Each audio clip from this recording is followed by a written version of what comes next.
My dog Marcus. Do you have a pet dog? What breed is it? What do you like most about it? I too have a pet dog. It is a Saint Bernard. We call it Marcus.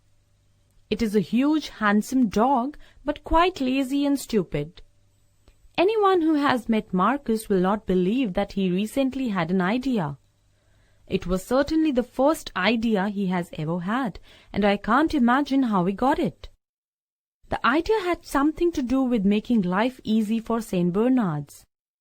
It is Marcus's belief that a day should consist of 16 hours of sleep, 6 hours of rest, and 2 hours of intensive eating.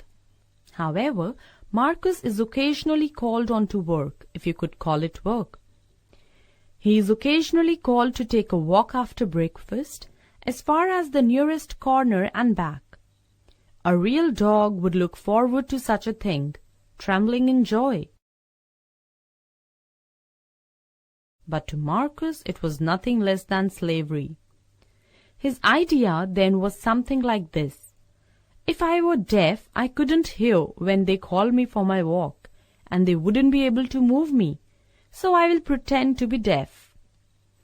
One morning, Marcus put his plan into action. My wife came to me with a disturbed look on her face. "Poor Marcus has gone deaf," she exclaimed. "Deaf?" I cried. "But he could hear perfectly well last night." I went into the kitchen and called him lovingly. "Coming for a walk, Marcus?" Marcus, like a perfect actor, gazed at me pathetically. It looked as though he was dying to hear what I was saying. After a good deal of shouting, we left him where he was. He rested his big head on its front paws and again went to sleep. We remained constantly worried about him. It took us a few days to notice that Marcus was only partly deaf. He could hear anything connected with food. One Sunday I was carving a joint when a tiny scrap of meat slipped from the fork and dropped on the carpet. Although Marcus was asleep in the kitchen some distance away, he hurtled into the dining room and gulped it down. "Hey, aren't you deaf?" I said. Marcus's jaw and tail both dropped. He seemed to remember he was deaf. Not much later he failed to hear 3 repeated commands to come out for a walk. But he leapt to his feet at the arrival of the butcher.